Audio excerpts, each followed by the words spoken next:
Hey guys, tonight we're setting sail with a crew that doesn't just plunder ships or bury treasure. They also eat some of the strangest, saltiest, and most stomach-churning meals you can imagine. You're standing on the creaky deck of an 18th century pirate sloop, sails flapping overhead, the ocean stretching to the horizon.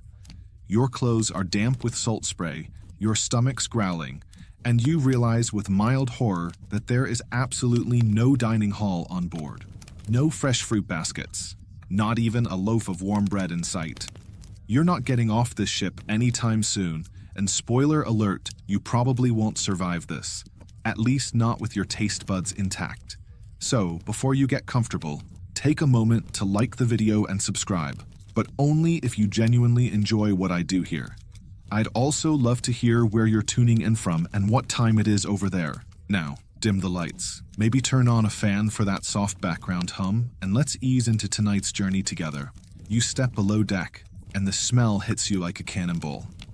It's a mix of old wood, damp rope, sweat, and something vaguely meat-adjacent. You glance around the cramped quarters. Hammocks swaying slightly, rats skittering, and in one corner a few barrels marked biscuit. With cautious hope you open one. Inside, hardtack, or, as it was often called by sailors, toothbreakers. They're basically square bricks made from flour, water, and baked until all joy has left the dough. You bite down, immediate regret.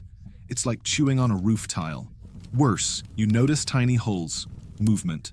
Yes, that's a weevil, or 3. You're not hallucinating. This is your introduction to pirate dining. Meals on a pirate ship weren't served at regular times, and they certainly weren't cooked to order. There was no menu, unless you count the rotating selection of whatever hasn't spoiled yet. Pirates took what they could get. Their food was usually preserved, bland, and practically fossilized.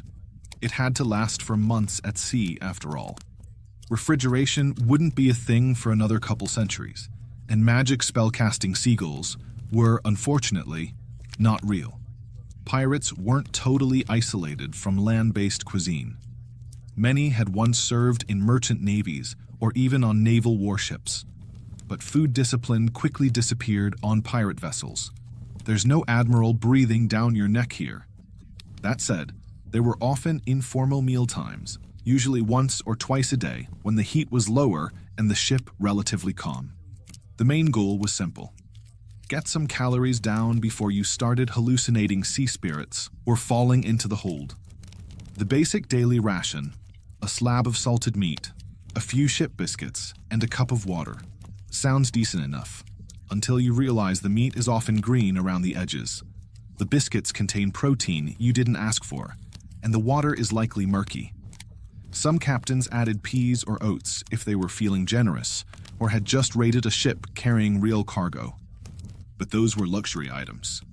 Pirates were also heavily dependent on geography. In the Caribbean or Indian Ocean, you might occasionally barter with islanders or sneak ashore to snatch coconuts and bananas. But long stretches of open ocean, you're stuck with whatever is in the hold. Historians still argue whether pirate ships deliberately loaded more palatable stores than Navy ships. Some suggest pirates had better access to captured merchant goods, meaning the occasional jar of jam or even a bottle of wine could sneak onto the menu. Others believe that despite their romantic image, pirates mostly ate just as poorly as any other seafarer, if not worse, because their supply chains were, well, improvised.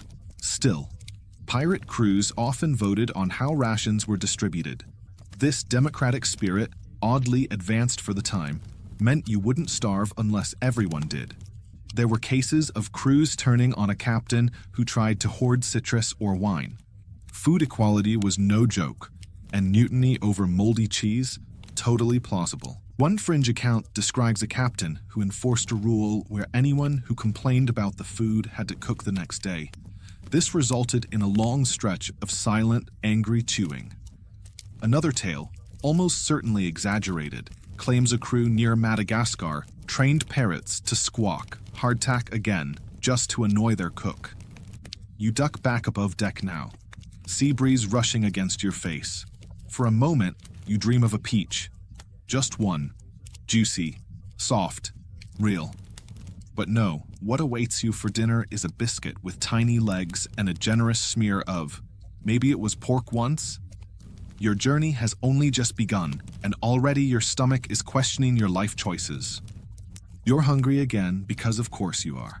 Your last meal crunched, crawled, and likely provided less nutrition than the ship's wooden railing you nearly gnawed on in desperation. So, tonight's offering? A double helping of hardtack, the dreaded biscuit you're quickly learning to loathe. You pick one up. It's heavy, solid, and feels less like food and more like an improvised weapon. You knock it against the barrel beside you, clack clack, a sound you're becoming uncomfortably familiar with. The ship rocks, lanterns swing above you, and the cook, who seems to hate both cooking and pirates equally, shuffles over and hands you a biscuit with something close to a grimace. You bite down, slowly, carefully, and this time you're ready for the crunch. What you aren't ready for is the faint but unmistakable movement inside. Yes, again, weevils, the small, squirmy kind that burrow into flour before it becomes biscuit. You pause, mouth full, wondering whether you should keep chewing or consider this your protein course. Turns out, most pirates just ate the weevils. Extra calories, no shame. Others would tap the biscuit on the table to shake them out. If it was too dark to see, and it often was below deck, you just didn't look. This, by the way, is the actual origin of the old phrase, worming your way through a meal. Probably. Okay, no, definitely not. But it should be. Hardtack wasn't just for pirates. Navies, merchant ships, and explorers all carried it. It could last for years, possibly decades, and was basically immune to rot, mold, and joy. The oldest known piece of hardtack still exists in a museum. It's over 150 years old, and honestly, it still looks edible. A little museum dust might even improve the flavor. Historians still debate whether some versions of hardtack were baked 3 times or only twice. Triple baking would make the biscuit even harder, necessary if you wanted it to survive humid voyages through the tropics, or if you needed to patch a leak in your boat. Honestly, multifunctional.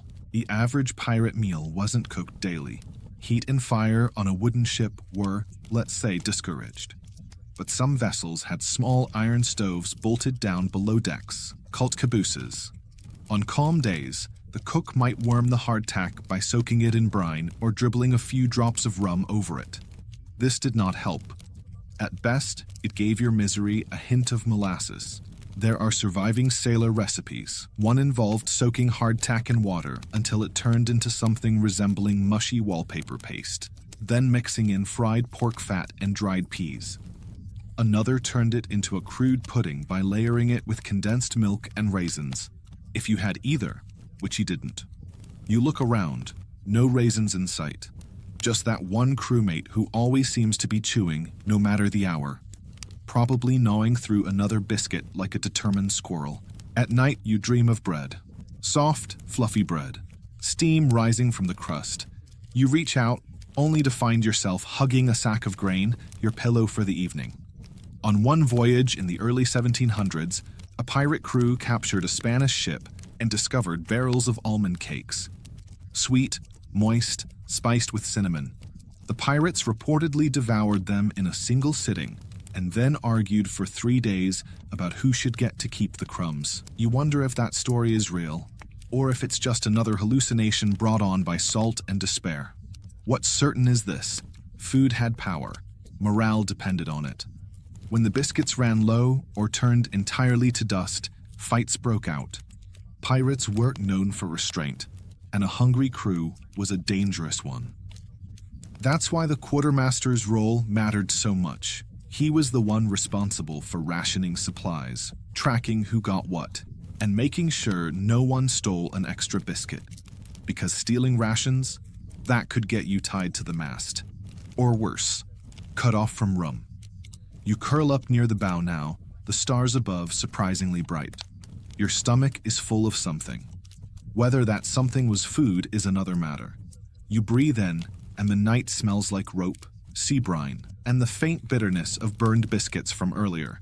Just before you drift off, you hear the cook mutter something about hardtack stew for tomorrow, a new invention, and you already know it's going to be the same old misery, but wetter. Sleep tight. Your third day aboard, and you're already nostalgic for weevil biscuits. Today's menu is even more aromatic. The barrel's lid creaks open, and the smell hits you instantly. It's like wet dog met expired bacon in a sauna. You take a cautious sniff. Yep, salt pork, a pirate staple. A fat-laced hunk of pig that's been soaking in brine for weeks, months if you're unlucky, and left to stew in its own juices inside a half-rotting barrel. You reach in, and the surface jiggles slightly. You're not sure if it's the meat or your resolve.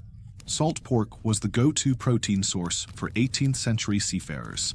It didn't need refrigeration, and as long as it stayed submerged in salty water, it stayed safe. Safe being relative. The edges were often greenish-gray, the fat congealed like candle wax. You slice off a chunk. It squeaks slightly under your knife. That's normal. Probably. Alongside the pork, today's treat is something known as peas pudding. Mashed dried peas, boiled until they surrender into a green paste. Not bad if you enjoy blandness with the consistency of swamp mud. Some cooks tried to spice it with black pepper or leftover rum. Others just added more pork grease and hoped no one asked questions. Pirates didn't have refrigeration, so meat was always salted, dried, or smoked to make it last longer. Barrels of beef and pork were packed in rock salt, tightly sealed, and wedged into the darkest parts of the hold. As the voyage wore on, the meat grew tougher, the brine more putrid, and the chances of you enjoying dinner decreased proportionally. Historians still argue whether pirates ever bothered to rinse the salt off before cooking the meat. Some suggest it was too precious to waste fresh water on cleaning. Others argue they used seawater anyway. So what's a bit more salt between friends? You chew your pork, and the texture's not so much chewy as resistant. You've read that some sailors boiled the meat 3 times just to soften it. You're tempted. Unfortunately, there's no pot in sight, just a dented tin cup and a half-burned rope pretending to be kindling. Here's the thing. Pirate ships were rarely well-equipped kitchens. The galley was often nothing more than a firebox bolted to the deck. If the seas were rough, cooking stopped. If the crew was drunk, which was often, no one remembered to cook at all. Some pirates simply gnawed their food cold. You're lucky today. One of the newer recruits has actually managed to heat the pork over a makeshift brazier. It's a slow process with more smoke than heat, and the result is edible. Barely. Still, there's something oddly satisfying about eating it under the stars, surrounded by creaking ropes and snoring men. You take a swig of water from your flask. It's brackish, lukewarm, and tastes faintly of wood. Not surprising, it's been sitting in a wooden cask for weeks. Some pirates added vinegar to the water to kill off the taste, which only worked if you wiped your hydration with a hint of salad dressing. One odd tidbit: some pirates flavored their salt pork with crushed citrus peels when they had them. A barrel of oranges might be reduced to zest just to improve the flavor of the meat. And on rare occasions, ships carried dried herbs plundered from merchant vessels. Bay leaf and salted pork, almost gourmet. The crew tonight is in decent spirits. No storms, no Navy ships in sight, and no one's lost a tooth to hardtack in the last 24 hours. A crew member hums a tune. Someone else starts tapping a rhythm on an empty barrel. The atmosphere turns, almost cozy. It's worth remembering that food wasn't just fuel, it was the center of pirate social life. The one time the crew gathered, grumbled together, and occasionally shared stories. Food defined morale. A good meal, or a less disgusting one, could mean the difference between loyalty and mutiny. And mutiny over moldy pork? It happened. In one recorded case, a pirate cook was tossed overboard, not because he poisoned anyone, but because his stew smelled too French. It's unclear what that meant, possibly garlic. You lie back now, foolish. Your belly is gurgling, but not in distress, more like cautious approval. The salt pork has done its job, even if your taste buds are reconsidering their contract. Above you, the stars shimmer, and the ship creaks softly like an old lullaby. Someone farts audibly in the dark. A few chuckles ripple across the hammocks. Even here, even now, you're strangely content. You drift off with the faint scent of brine and pig fat in your nostrils. It could be worse. Tomorrow, you're promised something new. Spoiler, it isn't. You wake up to shouting.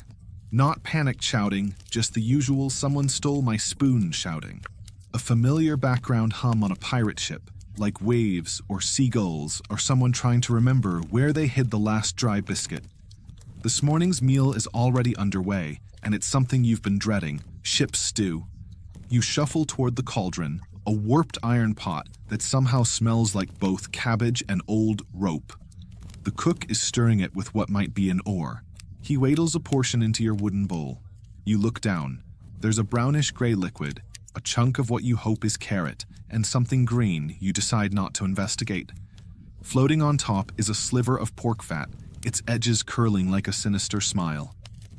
Ship stew wasn't really a recipe, it was a constantly recycled mystery. Whatever scraps remained from previous meals went into the pot. Dried peas, the last of the salted beef, biscuit crumbs, possibly a pigeon if one flew too close to the rigging. It simmered endlessly, the flavors fusing into something no one could quite describe. Historians still debate what went into these stews. Some claim dried seaweed was occasionally added for nutrients, while others argue it was just whatever didn't bite back. There's even a fringe theory that stew was used to dispose of unpopular crew members. The lack of evidence is comforting. The taste? Salty, mostly. You squint at a root vegetable so overcooked, it surrendered all color and identity. You stab it with your spoon. It fights back. This is the pirate's version of a breakfast smoothie. Warm, gritty, and vaguely threatening. Yet stew had its perks. It was warm, it was filling. And on days when the ingredients leaned more toward recognizable vegetables than rotten rat tail, it was even comforting. Kind of. Like a very bad hug. On ships with slightly better supplies, say those fresh off a raid, stew might include onion, garlic, or even exotic spices looted from merchant vessels. Saffron in a pirate's soup? It happened, briefly. Before someone dumped in an entire brick of biscuit dust and ruined everything. You glance over at the cook again. He's still stirring. You suspect this stew has been going for days, maybe weeks. Never fully emptied. Just topped off like a gruesome fountain of eternal nourishment. Some sailors called it perpetual stew. One Dutch captain claimed the same pot fed 3 generations. There's something oddly tender in the idea. A shared meal, stretching across time and crew changes. Or maybe that's just the mold talking. Someone near you drops their bowl. A mushy splat. No one looks up. You keep eating. Because on a pirate ship, you learn not to waste food. Or emotions. Or spoons. The bowl empties faster than you expect. The warmth seeps into your bones. And despite the flavors, salt, bitterness, something faintly metallic, you're full, or at least not hungry. And that's what mattered. You lean back against the mast, watching clouds gather on the horizon. A storm might be coming. But for now, the breeze is soft and the sea sloshes rhythmically. You close your eyes. A rat scurries near your foot. You don't move. It's probably just scouting for stew leftovers. You remember reading somewhere that some pirates kept pet rats. Not just tolerated them, but named them, fed them bits of biscuit. In a world of sea monsters, mutinies, and salted despair, even a rat could be a friend. The stew gurgles again. Someone adds a bone to the pot. Maybe from a chicken, maybe from a mystery. This is life now. A loop of sleep, storms, stew, and the occasional shouting over spoons. And somehow, you're growing used to it. The ship's rhythms, a strange comfort in knowing your next meal will be nearly, but not quite, inedible. Tomorrow, rumor has it, there might be dried fruit. Someone found a sack during the last raid, or maybe they dreamed it. Doesn't matter. The hope is enough. For now, you let the sea rock you gently. The scent of stew clings to your sleeves. The cook hums a tuneless song, and you, pirate for the week, ex-landlubber, lover of naps and reluctantly crunchy biscuits, close your eyes again. Dinner will be better. Maybe. Or worse. Either way, you'll eat it. You wait to the sound of cursing, which means breakfast has arrived. Today it's something new, or at least new to your stomach. Dried cod, also known as salt fish, also known as chewing on a sandal for 30 minutes and calling it sustenance. You pry open the waxy cloth it's wrapped in. It's rigid, dry, smells like someone salted a fish and then forgot about it for a decade. Which, to be fair, is probably what happened. Dried cod was a staple aboard many pirate ships, not because it was delicious, but because it lasted forever. Long after the fruit had rotted, the vegetables had liquefied, and the meat had gone green, the cod remained. Like a pale, desiccated monument to survival. You bang it against the rail. It sounds like wood. Maybe it is wood. You're not sure. The cook soaks it in water, sometimes overnight, sometimes for an hour, depending on how desperate everyone is, and then boils it into submission. After the water's drained and the fish has softened slightly, and only slightly, it's shredded and mixed with whatever's on hand. Potatoes, if you're lucky. More biscuit crumbs, if you're not. Today's mixture includes pickled onions from a jar with no label and questionable bubbles at the top. You stir it cautiously. The cod flakes apart into fibrous slivers. The texture's not exactly pleasant, but at least it's not chewy like salt pork. This is the pirate version of fish sticks. If the sticks were never cooked and the fish had given up years ago. You chew slowly. The salt makes your eyes water slightly. But it's filling. That's the goal, always. Historians still argue whether dried cod was universally hated or grudgingly respected. Some logs describe it as necessary but joyless. Others mention crew members trading their rum rations just for a few extra bites. Possibly because it reminded them of home, or possibly because chewing it kept their jaws busy and distracted from the smell of their bunkmates' socks. One quirky note: cod was sometimes crushed into powder and mixed with hot water to make a fishy porridge. Pirates called it slush. You're grateful today's version has more shape than that. You're not emotionally prepared for fish paste before noon. While you eat, the sun creeps higher. The deck warms beneath your legs. The sails snap gently in the breeze. Someone is trying to carve a spoon out of bone. Someone else is arguing that this cod smells like it came from Portugal. The cook swears it's Scandinavian. Neither of them has any idea what either place is like. But pirates love a good argument with no possible resolution. The cod has left your mouth feeling fuzzy. You reach for your tin cup, but the water inside tastes faintly of algae. Still, it helps wash down the lingering fish grit. You remind yourself that hydration matters, even if the flavor profile is wet tree bark. There's a brief break before chores begin. Some pirates are patching sails. Others are napping under the lifeboat, mouths open, snoring like exhausted walruses. You sit quietly, letting your body settle. And then a shout. Worm fruit. Someone's cracked open a barrel of dried apples. The excitement is immediate and cautious. Dried fruit was rare. It didn't last long, attracted insects, and took up precious space. But it was precious for another reason. A hint of sugar. You snag a slice. It's tough, sticky, and yes, there's a tiny white wriggle in the middle. You pick it out and flick it into the sea. Protein bonus declined. The apple slice is sweet, shockingly sweet. It makes you blink. For a moment, you're back on land. A real kitchen. Maybe even a pie. That's the magic of food aboard a pirate ship. It's not about taste. It's about memory. Dried apples become a whisper of orchards. A spoon of molasses becomes a fleeting taste of birthdays. One fringe theory claims pirates hoarded sugar cubes for special occasions, like a shipmate's death or a successful mutiny. A cube of sugar as a reward for creative violence. That tracks, honestly. You stash a second apple slice in your sleeve. For later. You're not sure when later will come, but you'll know. The dried cod has settled in your belly like a small salty anvil. But you're full. The fruit lingers on your tongue. The wind picks up a bit, and the ship leans gently starboard. The sea is endless, a silver-blue sheet stretching beyond the horizon. The sky, clear. The crew, mildly sunburned. You, sleepy, salted, somewhat satisfied, you lie back on a coil of rope, arms behind your head.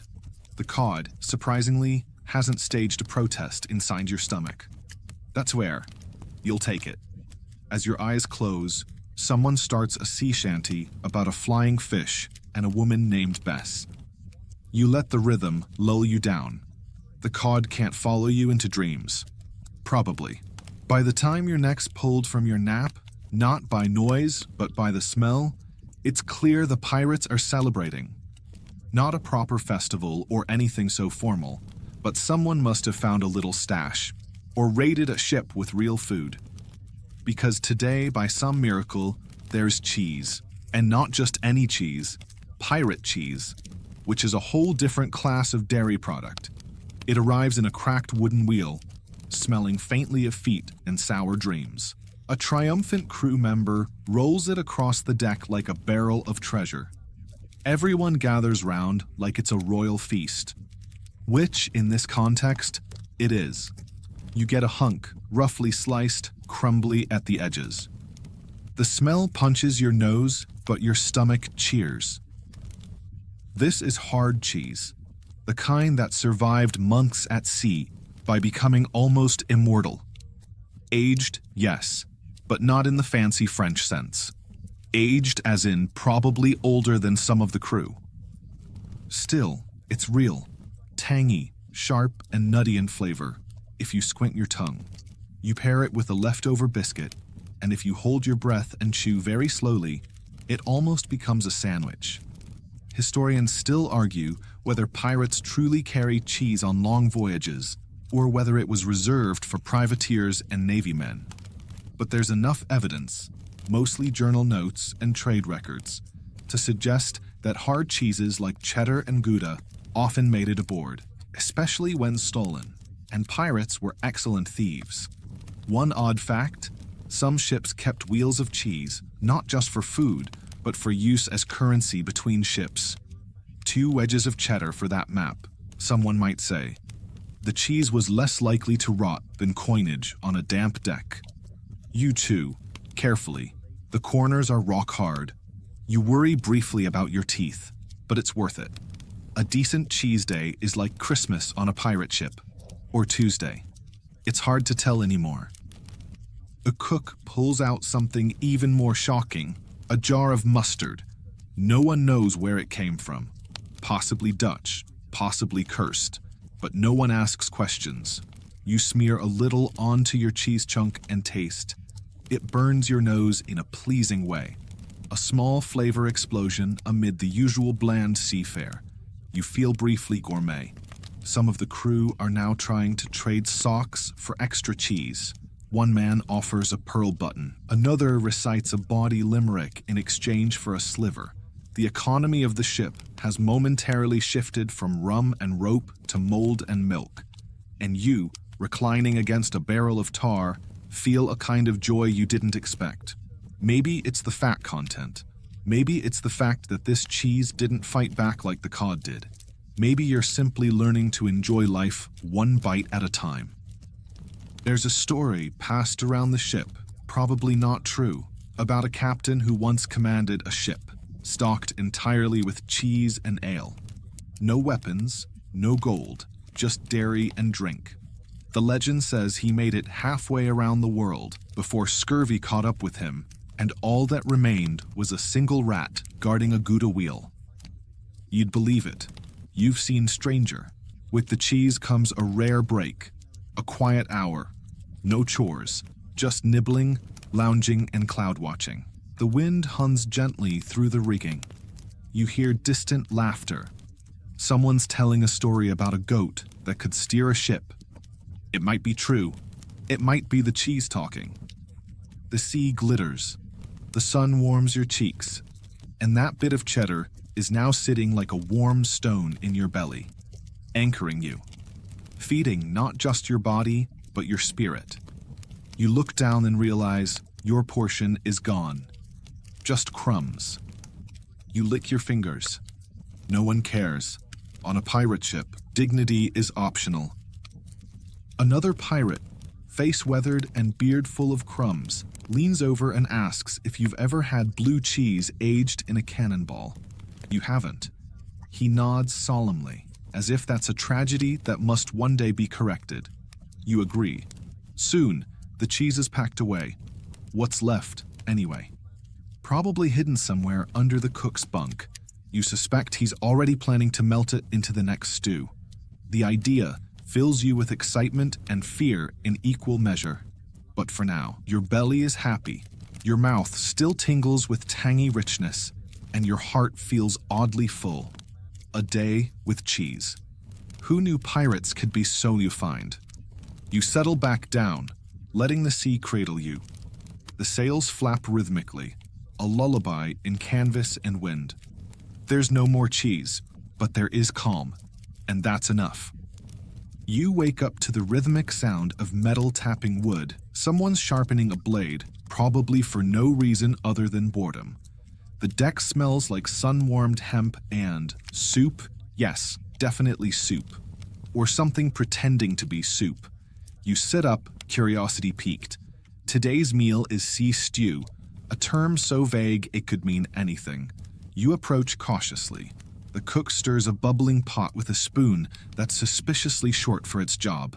Steam rises, carrying a scent both enticing and troubling. Onions, maybe?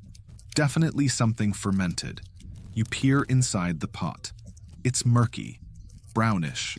Floating on the surface is what looks like a turnip, a crust of bread, and a strip of meat so pale it could be a ghost.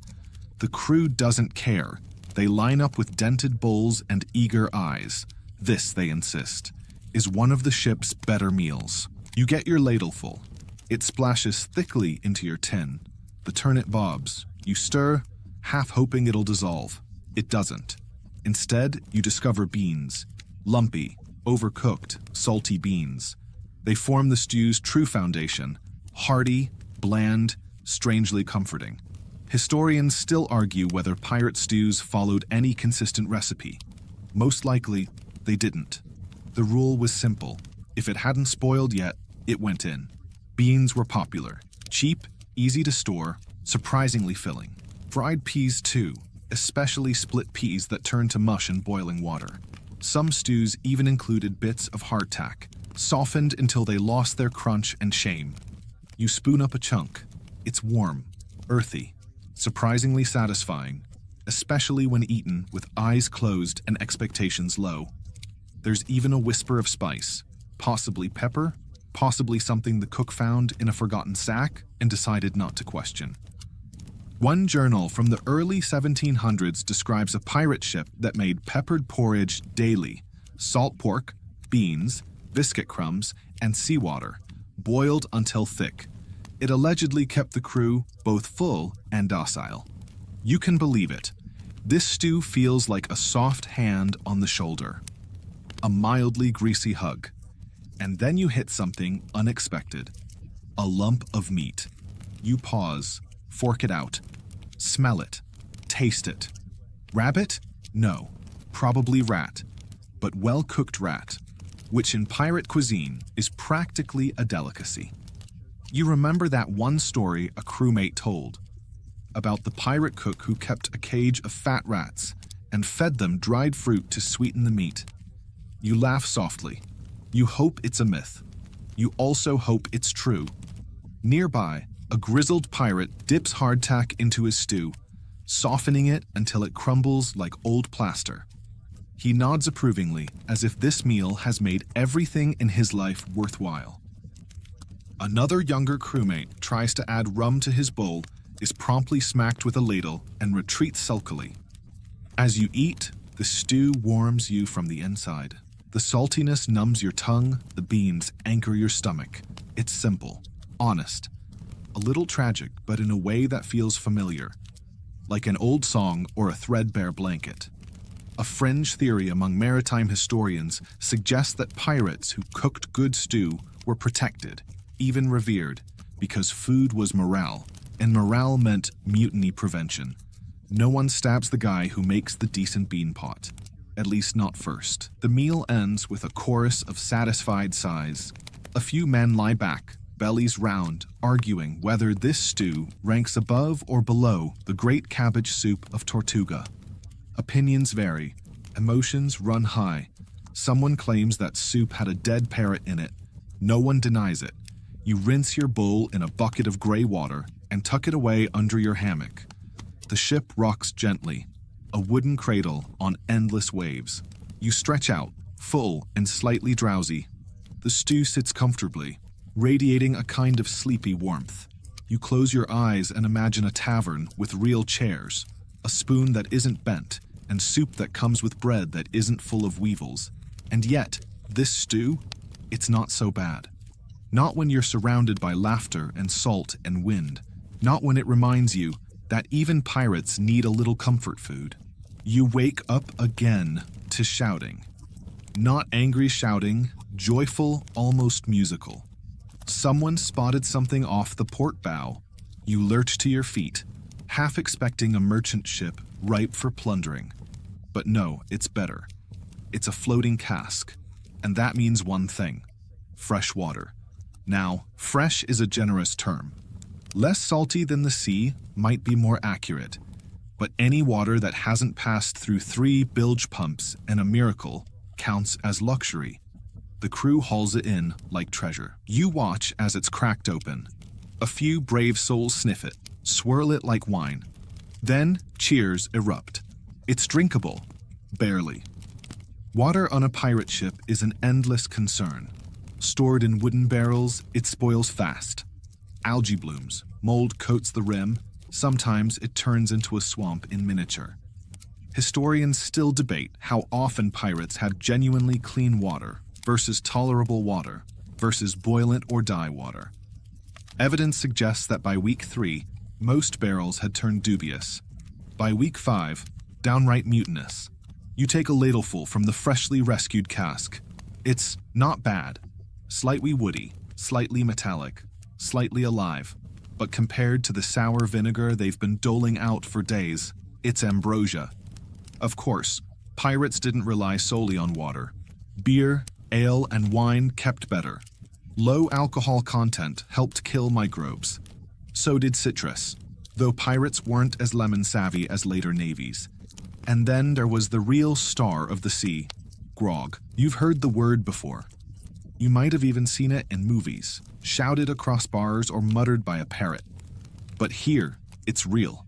Grog, a mixture of rum, water, sometimes lime, and maybe a little sugar if the cook was feeling generous or confused. It stretched limited rum supplies, kept water from turning into a biology experiment, and crucially, made everyone just tipsy enough to ignore how awful everything was. You get your first cup after a long day coiling ropes and patching sails. The sun's gone down, the stars are blinking awake, and someone starts humming a sea shanty in a voice that sounds like a rusty anchor. You sip. It burns. It soothes. It tastes like splinters soaked in caramel and regret. You take another sip. Now it tastes like bravery. There's something oddly ceremonial about it. The passing of the grog, the muttered toasts, the slow, knowing nods. You feel included, initiated, slightly less parched, slightly more dangerous. Historians note that pirates often controlled grog rations carefully. Some captains banned it altogether, fearing drunken uprisings.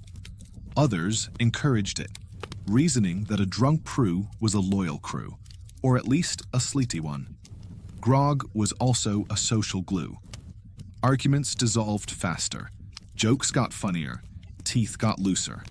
There's one entry in a sailor's log from 1724 that claims a pirate ship once traded a full barrel of black powder for a double ration of rum. That ship later exploded under mysterious circumstances. You sip more carefully after remembering that.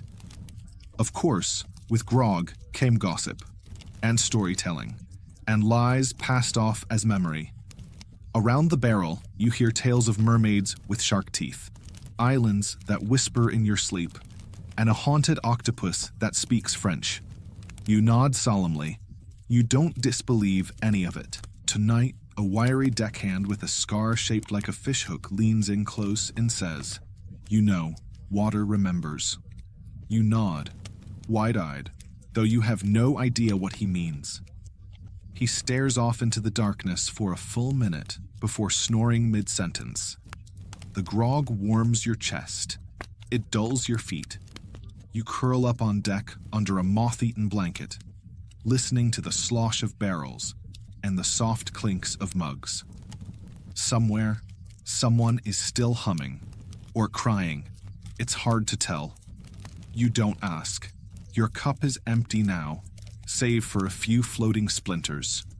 You stare into it like it holds answers. It doesn't, but it holds calm, and that's enough. You fall asleep dreaming of rivers that run with grog, of rain that tastes like rum, of clouds shaped like kegs. Tomorrow, the water might turn again. The barrels might grow things. The cook might go back to vinegar soup. But for now, the cask is full. The grog is good. The crew is quiet. And the sea, for once, feels gentle. You wake with your face pressed against a coil of rope, your cheek patterned like a nautical map. The sun's already risen, but no one's in a rush. Today's a quiet day. No sails on the horizon, no wind to chase them. Just the slow creak of wood and the occasional snore. So naturally, it's laundry day. Yes, even pirates had to do laundry. Though laundry might be too generous. Really, it's more like beating your clothes against a barrel and hoping the salt water makes them less offensive. You see a couple of crewmates gathered near the stern, each with a bundle of grimy linen. One is scrubbing a shirt that might have once been white. Another is shaking out a pair of trousers like it insulted his mother. Pirates didn't have much to wash, of course. The average pirate's wardrobe was less wardrobe and more permanent outfit. One shirt, one pair of breeches, maybe a second if you were lucky or looted well. Clothing wore out fast. Sun, salt, and splinters took their toll. Historians still argue whether pirates prized flamboyant dress for morale or just took whatever they could grab off prize ships. Probably both. You take your own shirt off and give it a sniff. Regret. It smells like damp dog and old cabbage. You find a patch of deck, dip a bucket overboard, and get to work. The seawater is warm today. It stings your knuckles, but there's something oddly meditative about scrubbing fabric that barely resembles its original state. One sailor nearby is using sand to scrub his socks. Another is swishing garments in a bucket with lemon peel and ashes, claiming it's a secret trick from a Spanish widow. You smile. Everyone has their method. None of them work very well.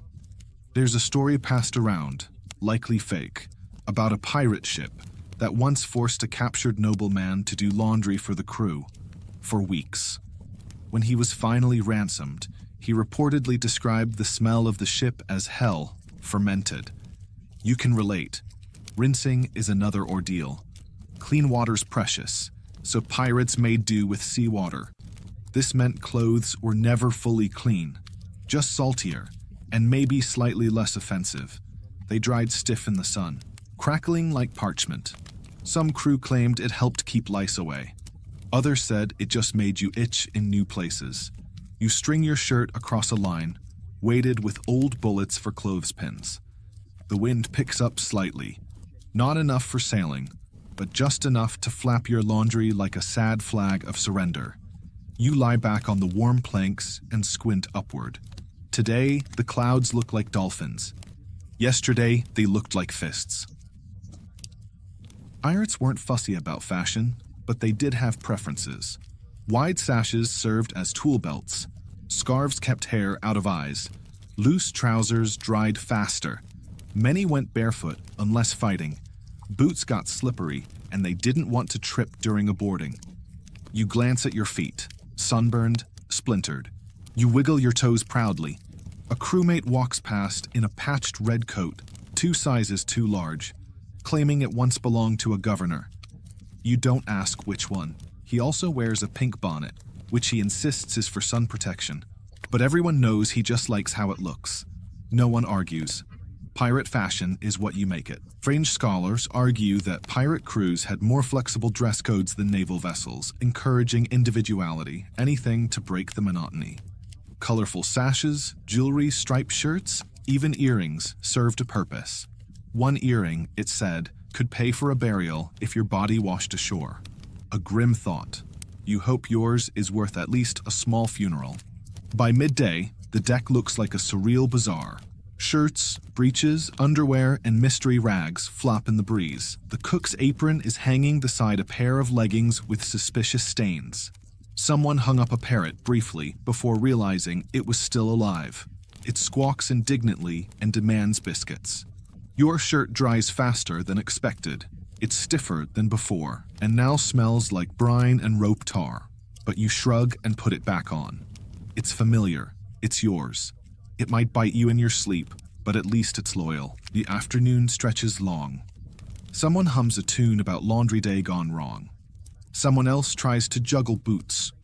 A third is trying to barter a fresh scrubbed kerchief for a spoonful of molasses.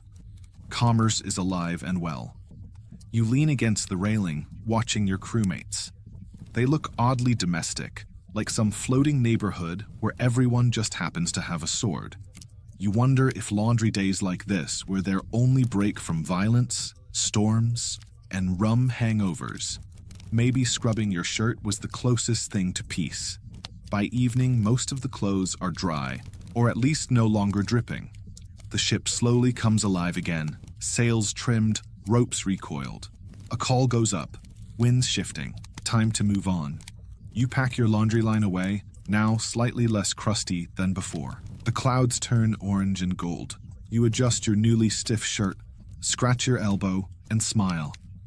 There's something reassuring about laundry day.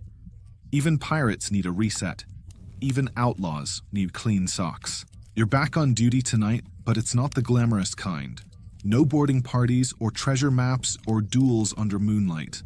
No, tonight you're on rat patrol. You didn't volunteer.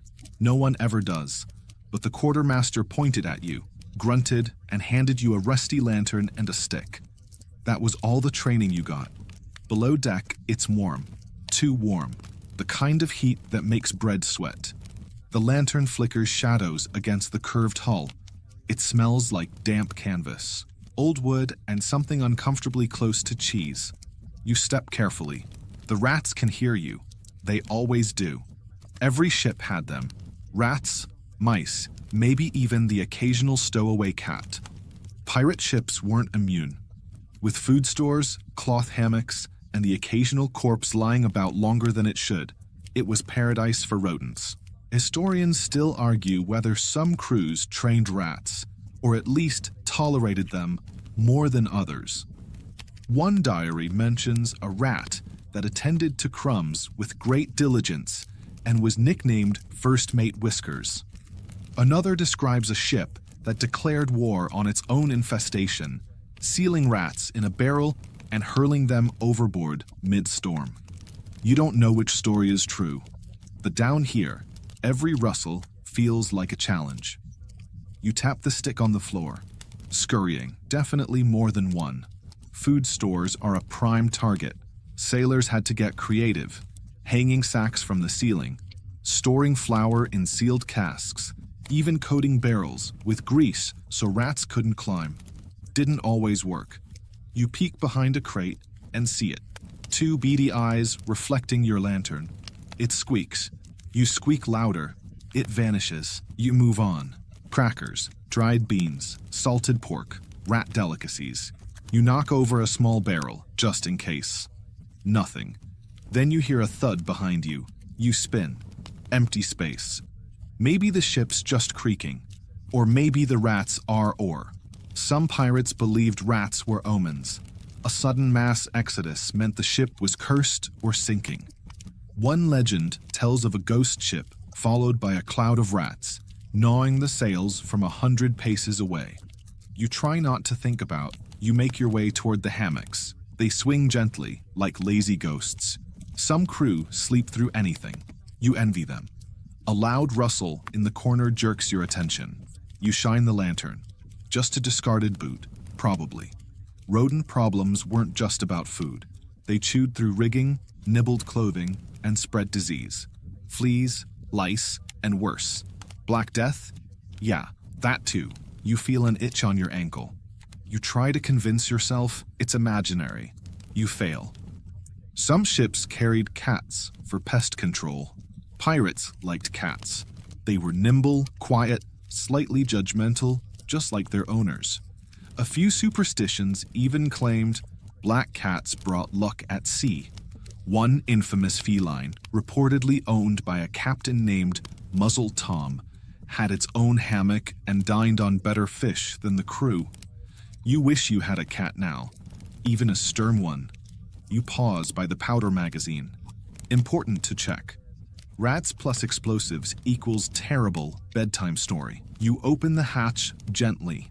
A single rat sits atop a crate, munching calmly on what looks like a chunk of hardtack. You both freeze. You try reasoning. It stares. You raise your stick. It vanishes like a magician's trick. You inspect the damage. Nothing catastrophic. A few gnaw marks, some droppings. You mutter a promise to report it in the morning. Maybe. Unless you forget. Unless the grog is strong. You head toward the galley. Always a rat hotspot. Bits of dried onion skin, spilled molasses, and the occasional biscuit that walked off on its own. You nudge the galley door open with your foot. No sign of movement. But the smell. Oh, the smell. Cook must have left something uncovered again. You see a pot, unguarded. You lift the lid. A rat darts out and you nearly drop the lantern. The stew looks mostly untouched, but it might have tiny footprints now. You put the lid back. Firmly. Rodents were nearly impossible to eradicate on a ship. Sailors learned to live with them. Some even named them. You remember one crewmate insisting he had a rat friend named Gerald, who only ate crumbs from his pocket and would never betray him. Gerald later bit someone and was thrown overboard. Trust is a fragile thing. You climb back up toward the deck. Your shift is nearly done. You haven't eliminated any rats, but you've scared a few. That counts. You breathe in the cooler night air. Someone hands you a cup of water, which you sniff suspiciously, because trust is a fragile thing. Later, you lie in your hammock and listen. Soft squeaks, somewhere near the bulkhead. Maybe they're just getting comfy. Maybe they're drawing little maps. You pull your blanket tighter. Tomorrow, someone else will be on rat patrol. Maybe they'll be braver. Maybe they'll bring cheese as bait. Maybe they'll befriend Gerald's cousin. Either way, the rats remain. The ship rocks gently. You let your eyes close. Let the faint squeaks blur into the creaking wood, the humming sails, the slow rhythm of sleep at sea. And just before you drift off, you whisper, "Good night, rats. Try not to chew my boots." Dawn comes slow and silver. The sea is unusually still today, flat as a polished coin, stretching into a soft blue nowhere. You sit near the bow, sipping a tin mug of something warm. Not coffee. Pirates rarely had coffee. More likely steeped bark or stale beer that's been reheated. Still, it works. Sort of. Today's the day the crew takes inventory. Now, before you yawn too loudly, you should know. Pirate inventory is a strangely compelling ritual. It's chaotic, creative, and about as accurate as a parrot's weather forecast. Still, it must be done.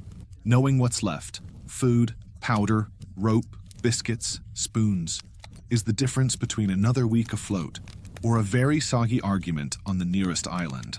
A quartermaster begins by shouting from the middle deck, chalk in hand, balancing a book that's missing its cover and at least 30 pages. It's a miracle of organization. You join the others in dragging crates into the sun. Some are marked clearly: salt pork, gunpowder, sugar. Others, less so. One is labeled simply ? You decide not to open that one without gloves. Pirate ships didn't follow the rigid bureaucracy of Navy vessels. No standard supply lists or carefully counted barrels. Instead, it was memory, guesswork, and a whole lot of arguing. Historians still debate whether the quartermaster's role was more accountant or referee. You suspect both. Rations are counted first. Salted meat gets unwrapped, sniffed, and occasionally tossed overboard if it growls. Dried peas are shaken in sacks. A crewmate proudly announces he's found a full jar of pickled eggs behind the gun rack. He opens it, regrets it. Offers you one anyway. You decline. Then come the dry stores: biscuits, crackers, flour. Most of it is rock hard. That's a good sign. It means it hasn't gone moldy. Yet. Weevils are an accepted part of the diet. You remember hearing someone say, just eat around them, and you've lived by that advice ever since. A cook arrives late and grumpy, with a spoon tucked behind his ear and a list of demands. More oil, more beans, fewer rats. You nod sympathetically and keep quiet about the stew incident from yesterday. You help open a small barrel labeled honey, only to discover it's actually grease. Mislabeling is common. One time, gunpowder was stored in a sugar barrel. No one was happy about that. Next, weapons. Pistols are counted. Knives tested for sharpness. A crewman throws a cutlass at a crate and misses spectacularly, lodging it in the mast. Applause. Gunpowder is dry, thank the stars, and musket balls are poured into a heap that rolls across the deck and into the scuppers. Someone mutters, "We'll fish 'em out later." They won't. It's not all practical, though. Hidden in one bundle is a bolt of purple silk, clearly plundered. Another box contains 3 mirrors, a set of playing cards, and a small violin missing 2 strings. You wonder what story led those here. Maybe they'll be traded at the next port, or maybe they'll be repurposed. Pirates were famously resourceful. One man claims to have found a magic amulet in the rum barrel. It's a spoon. No one tells him. You notice that a handful of items are carefully set aside, luxuries. A sealed tin of cocoa powder. A book of rude poems in Latin. A flask of fine brandy no one is brave enough to open. These are bartering tools, bribes, or gifts for the captain if he's in a mood. Speaking of the captain, he arrives near the end, wearing a hat that's grown 3 feathers since yesterday. He eyes the pile of gunpowder, pokes the biscuits, and declares, "Looks good to me." You suspect he hasn't looked closely at anything. Then come the truly strange bits. A prosthetic leg carved from whale bone, a map of a coast no one recognizes, a jar labeled "Winds from Home," which turns out to be empty, probably metaphorical. A new recruit finds a sack full of buttons and asks, confused, "Do we have a tailor?" Everyone laughs, then pauses. Do they? You honestly can't remember. Inventory is also a chance to redistribute. A clean shirt might be swapped for a sharper dagger. Someone gives up their extra hammock for a cracked spyglass. Another trades a comb for a loaf of bread. One crewmate offers to read aloud from the rude Latin poems in exchange for a new pair of boots. He is immediately shushed and told never to speak Latin again. It's not all silliness, of course. Real shortages are noted. Rope is low, lamp oil's nearly out. Someone swears they saw another ship just yesterday and could have traded. Too late now, comes the reply. By noon, the deck is strewn with opened barrels, squashed biscuits, and a cat who has claimed the sugar sack as a throne. You wipe your hands and lean on a coil of rope. Inventory's done, more or less. The quartermaster scratches the final note into his battered logbook. Something that might say adequate or pray for fish. You glance at the piles. It's amazing, really, how many things you need to stay afloat, literally and metaphorically. And how many of them are edible if you're desperate. Tomorrow, the crew might plunder again, or they might make port and trade purple silk for pineapples. Or they might drift a few more days, waiting for wind and fortune. But today you know what you have. Today the ship is counted, named, known. Later that afternoon, you're given a task that pirates don't often brag about in their songs or tavern tales: barrel maintenance. See, for all the adventures at sea, the duels, the cannon fire, the dramatic flag raising, it's the barrels that keep you alive. Barrels hold your water, your food, your rum, your powder, even your soap, on the rare days anyone remembers to use it. Without barrels, you're just a wet, drifting mess of grog-soaked ambition. You find yourself crouched beside a small mountain of wooden casks. Some are sturdy. Others look like they've been gnawed by time, rats, or possibly the quartermaster when he was stressed. Your job? Check for leaks. You begin by tapping each barrel with a small wooden mallet. A solid thunk means it's sealed. A hollow sound? That's a red flag. A sloshy one? That's the jackpot. Liquid inside, but maybe not for long. You pry open the first suspect. It holds brackish water and smells like disappointment. You quickly reseal it, chalk an X on the lid, and push it aside for reboiling or disposal. Depends on the cook's mood. Barrel maintenance was essential on all ships, especially pirate vessels that couldn't always dock at clean ports. Historians still argue whether some crews developed secret coatings to keep barrels waterproof longer. There are vague mentions of pine resin, tar, even fish oil treatments. You're not sure what yours uses, but it's sticky, black, and now on your shirt. You pause to wipe your hands and glance up. Another sailor is rolling a fresh barrel toward the hatch. He stumbles, it tips, and rolls neatly into a chicken. The chicken, to its credit, barely flinches. She's seen worse. Water barrels get priority, of course. A week without water, and your ship turns into a floating disaster. Rum helps, but only until it doesn't. Some pirates learned to catch rain using sailcloths and funnels, storing fresh water in emergency casks they called sky barrels. Others tried desalinating seawater with crude stills. You once saw someone try this. The water tasted like burnt despair. Next, you inspect the rum barrels, a holy task. You crack one open just a little. The smell wafts up, sweet, fiery, comforting. You imagine your ancestors nodding in approval. You take a small sip, for quality control, of course. Rum was currency, medicine, celebration, and curse. It made sad nights bearable, and bearable nights worse. Too much of it, and a pirate might sell his boots for a sea shanty. Too little, and there might be mutiny. You check the rum carefully. No leaks, no odd smells. You pat the lid like it's an old friend. Then there's the food. Dried peas, pickled onions, salted fish, all stored in barrels. You open one and immediately regret it. Fish. Very old fish. The kind that smells like it's been judging you from the bottom of the sea. You seal it fast and mark it, "Do not open," seriously. Barrels weren't just containers, they were furniture. Tables, stools, drums, and once a coffin. You sit on one now, taking a break. Your back aches. The sun is sinking. The wood under you is warm and splintery. You remember hearing of a pirate captain who only drank water from a barrel he'd named Clarence. No one knew why. When Clarence was finally knocked over in a storm, the captain wept. He was the best of barrels, he said.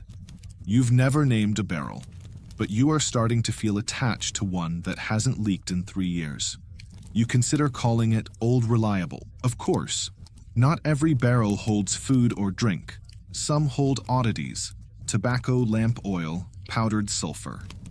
One crew once stored fireworks for a future celebration. They forgot about them until someone lit a pipe too close. The ship still smells like scorched oranges.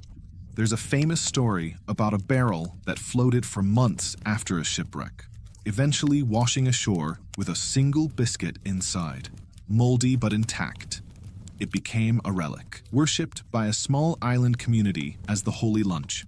No one's verified it, but it's a good story. You finish your checks, wipe your hands again, and help lash the barrels back into place with rope and wedges. They are heavy, stubborn things, but you feel better knowing they're ready. It's strange, you think. On land, a barrel is just storage, but out here, it's the difference between thriving and starving, between a good night's sleep and a mutiny by breakfast. You give one last look across the row of casks. The sun glints off the metal bands. A faint breeze stirs the sails. Below deck, someone starts tuning that violin again.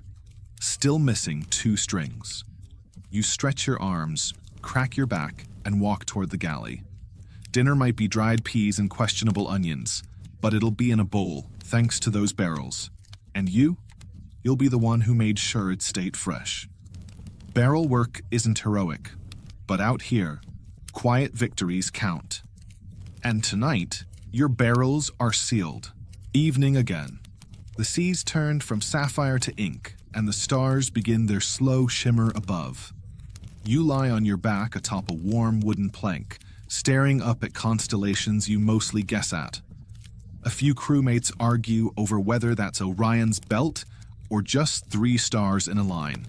You decide both are probably correct. Tonight is special. It's treat night. Now, don't imagine roasted chicken and sugared pies. Treat night, in pirate terms, might mean 1 extra biscuit, a dab of molasses, or if fortune really smiles, a few slices of dried mango from a tropical raid months ago. One crew member calls it a banquet of crumbs. Another says, it's the only reason I haven't stolen the captain's boots. The cook, whose real name is forgotten, but whom everyone calls Spoons, stands over a pot that smells intriguing. There's a hint of cinnamon, which is impressive given that you haven't seen any actual cinnamon aboard. Could be bark. Could be wishful thinking. Spoons ladles out a thick, brownish gruel. You take a bowl and sit on a crate. It's sweet, sort of. There's definitely molasses, maybe nutmeg, possibly raisins or rat droppings. You decide not to inspect too closely. The origin of pirate treats is murky. Historians still debate whether pirates regularly set aside luxuries or just stumbled into them. Some ships did have rotating food rituals, giving extra rum or sweets after successful plunder. Others saved their good stuff for birthdays, victories, or surviving a week without the captain throwing someone overboard. Tonight's treat might be because of good weather, or because someone found a forgotten tin behind the biscuit sacks. Either way, it's a cause for cautious celebration. After the gruel, someone breaks out the tropical nuts, dried, shriveled, but still oddly satisfying. Then the rum. Just a sip for each crewmate. You raise your tin cup, toast to not being eaten by sharks, and drink. It burns like friendship and old rope. Suddenly, a surprise. A preserved lemon slice. A real one. Bright yellow, dipped in brine, stashed for months, and now resurrected like treasure. One sailor breaks it in half, offers it to you, and says, "Tastes like sunshine." It does not. It tastes like sour seawater. But you smile anyway. Treat night also means stories. You shift closer to the lantern as someone begins spinning a tale. It's always the same fellow, tall, missing 2 teeth, insists he once met Neptune during a storm. The crew groans, but listens. He describes a sea god with kelp for a beard, speaking perfect Portuguese, and handing out walnuts. No one believes him, but they let him talk. Another chimes in with a tale of a cursed biscuit that turned blue and whispered secrets. You suggest it might have been mold. They ignore you. Then the singing begins. Not loud sea shanties, those are for work. These are softer songs, half lullabies, half drunken poems. 1 voice, then 2, then 5. The tune is haunting. You don't know the words, but you hum along. A quiet comfort settles in. The stars overhead are sharp, the breeze warm, and your stomach, not full, but full enough. You tap your spoon against your tin cup in time with the music. Nearby, someone tries to dance. It's mostly hopping and arm flailing. They twist an ankle, laugh. And sit down. You clap politely. Another crewmate, a quiet fellow named Ink, for the faded tattoos up his neck, sketches something by lantern light. You glance over. It's a drawing of the lemon slice, radiating like a sun. You nod in approval. He shrugs, says, "It's art," and flips to the next page. These small pleasures matter. They keep people sane out here. You remember that one pirate fleet that reportedly banned music because it led to softness? That crew mutinied within weeks. Humans need melody, even grumpy, sea-soaked ones. Treats like these, molasses, a story, a mangled dance, remind you why people endured the endless risks of pirate life. It wasn't just gold or freedom. It was moments like this, where the world shrinks to a circle of warmth and shared nonsense. Eventually, the lantern burns low. The cook scrapes the pot clean. Someone snores loudly near the anchor rope. You wrap yourself in a thin blanket that smells faintly of tangerines.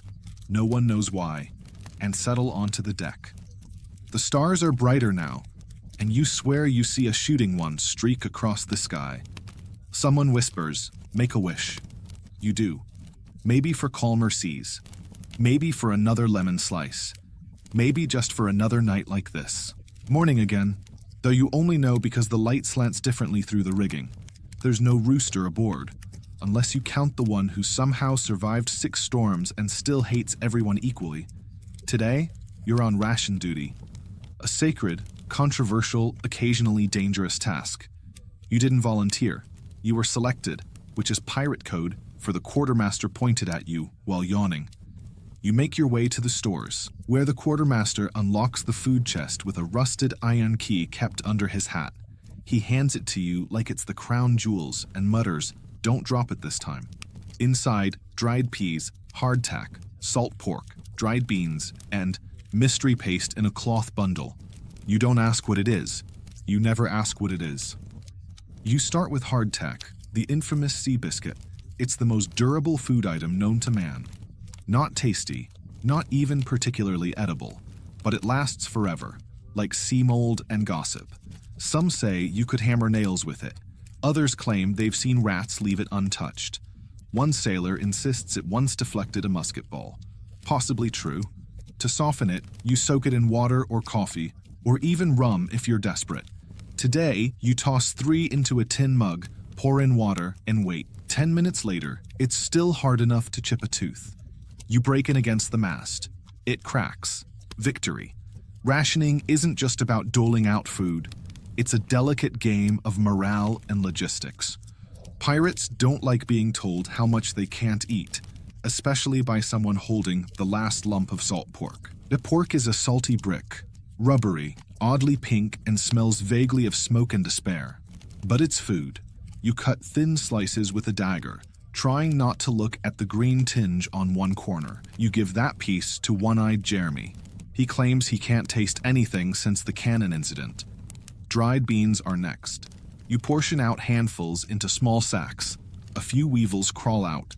You flick them away. Someone once told you they're extra protein. Someone else said that too, but they were chewing on one at the time, so you ignored them. Historians still argue whether pirate ships followed strict ration schedules or made it up as they went. Some vessels had detailed logs, ration charts, and food rotas. Others, especially more democratic ships, voted on portions daily. Yours, the quartermaster, just guesses and hopes for the best. There was a case, not on your ship thankfully, of a pirate crew who mutinied over bean distribution. The cook had given his favorite crewmate a double scoop. The fight lasted hours. The beans were spilled. No one won. You hand out the day's shares with the precision of a surgeon and the caution of a squirrel in a dog park. Smiles are rare. Grunts mean thank you. Scowls mean you shorted me. Someone gives you a slow nod. That's a compliment. Then comes the flavor drawer. Not every ship had one, but yours does, and it's a miracle. A small box of spices, sauces, and dried herbs, carefully hoarded from raids and exotic ports. Today you select a tiny pinch of dried chili flakes and sprinkle it over the beans. It's not much, but it gives the illusion of variety. The cook kisses his fingers and says, "Art." There's also a dried lemon rind and a single mummified clove of garlic. You save them. Emergencies only. You tuck the rest of the rations away, seal the chest, and relock it. The key goes back under the quartermaster's hat. You're not sure why that's the rule. Possibly superstition. Possibly convenience. Possibly because he once lost it in his boot and walked funny for a week. Later, you see a crewmate chewing their hardtack slowly, like it's a difficult moral decision. Another has turned their portion into a sort of stew. Beans, pork, water, and something that might be last night's gruel. It smells better than it should. One sailor skips food entirely, opting for a ration of rum and a nap in a barrel. You respect the commitment. You think of all the food pirates didn't get. No fresh bread, no juicy fruit, no chocolate, no cheese, unless it was so aged it became philosophical. A passing ship might bring fresh supplies, lemons, coconuts, fresh fish, but it's rare. Some crews tried fishing from the deck. Yours has a bent hook tied to a string of rope. It caught a boot once. Still, ration duty has its perks. You get first pick, a slightly less moldy biscuit, a thicker slice of pork, a bean with actual color, and you get the satisfaction of knowing, just maybe, no one will starve today. The wind picks up, the sails creak, and you toss your empty tin into a bucket. You stretch, glance at the sea, and feel a strange pride. You fed the crew, more or less. The day continues, bellies half full, tempers stable. You smile. That's pirate success. Another day, another distant horizon. Today the sea is calm, almost unnervingly so. The kind of calm that makes superstitious pirates mutter prayers and check their boots for barnacles. But for now, the ship glides smoothly, and your duties are light. You find yourself leaning against the railing, staring at the endless blue. Somewhere below, fish go about their business, entirely unaware that a crew of sunburnt, biscuit-eating rogues drifts above them, with no immediate danger, no storm clouds, and the captain napping in his hammock, which, incidentally, is tied directly above the gunpowder barrel. His choice, no one knows why. The ship settles into one of its rare quiet moods. And it's during moments like these that your mind drifts to the sheer variety of pirate food experiments you've witnessed. One crewmate once tried pickling onions in rum. They exploded. Another attempted to smoke fish using a bucket, a candle, and just enough science. The deck smelled like burning socks for a week. Pirates, being practical folk with strange appetites and lots of idle time, were often culinary innovators, if you define innovators loosely, and culinary even looser. A common invention, grog porridge, made by crumbling hardtack into a tin mug, pouring over watered-down rum, and letting it stew in the sun. Tastes like regret with a hint of vanilla. Some pirates swore by mixing dried peas and molasses for energy. Others created makeshift cheese, using dried coconut, seawater, and wishful thinking. Historians still argue whether this was food or crime. There's also deck soup, essentially whatever falls onto the deck and is still edible after 10 seconds. A surprisingly complex recipe. Yet amidst these bizarre meals, you discover something oddly heartwarming. Pirates cared about food as ritual. It wasn't just survival. It was identity, culture, bonding. Sharing a strange stew under starlight was as important as plundering Spanish galleons or outwitting the Navy. You remember a night when the cook carved smiley faces into everyone's potatoes. It wasn't much, just a soft joke, but the crew laughed harder than they had in weeks. Or the time someone found a pineapple floating in the sea. How it got there, no one knows. It was bruised, slightly fermented, and full of mystery. You sliced it, shared it, and toasted to tropical miracles. Of course, not all food stories were cheerful. You've heard tales of crews so desperate, they ate candle stubs, leather boots, even parchment maps. Some of that is probably exaggeration, some probably isn't. There's the ongoing rumor that the previous cook once made soup from boiled rope fibers, seaweed, and optimism. He was last seen jumping overboard with a ladle. Still, even in the hardest times, pirates found ways to joke about their meals. You once heard someone describe salt pork as ambitiously chewy. Another called hardtack the enemy within. Everyone agrees that if you can eat on a pirate ship, You can eat anywhere. As evening creeps back in, the galley starts clanging. The cook prepares tonight's meal, beans again, but this time with a dash of spice that's probably sawdust and pepper. You take a seat, legs dangling off the edge of the deck, watching the sun melt into the water. A crewmate joins you, passing over a slice of dried fruit saved from last week. You chew in silence. It tastes like old leather soaked in sugar. Not bad. Below, the sea slaps softly against the hull. Above, gulls wheel and cry. The crew chats quietly. Someone strums a broken lute. The rhythm is off, but the sentiment's there. Your belly isn't full, but it's content. You've tasted almost every strange thing the ship has to offer, from fermented goat milk to peppercorn stew, and live to tell about it. You lean back, stretch, and close your eyes for a moment. This is pirate life. Not all battles and treasure, but beans and biscuits and endless blue horizons. And maybe, just maybe, you've grown fond of it. Now, as night folds its soft arms around the ship, your eyelids start to grow heavier. The wind hums low and slow in the sails, like an old lullaby you never quite learned the words to. The wood beneath you creaks gently, like a cradle rocking on the sea. The last traces of dinner drift away, and the only thing left in the air is salt and stars. Somewhere on deck, a soft whistle rises, off-key but peaceful. A crewmate hums along. A tin spoon scrapes quietly in a bowl. These tiny sounds, once unnoticed, now feel like comfort. You nestle into your thin blanket, the one that smells faintly of lemons and warm rope. The deck is rough beneath you, but familiar. The boards know your weight now. They've carried you through waves and storm and still waters. Up above, the sky stretches open, wide and velvet. Stars blink like fireflies caught in a breeze.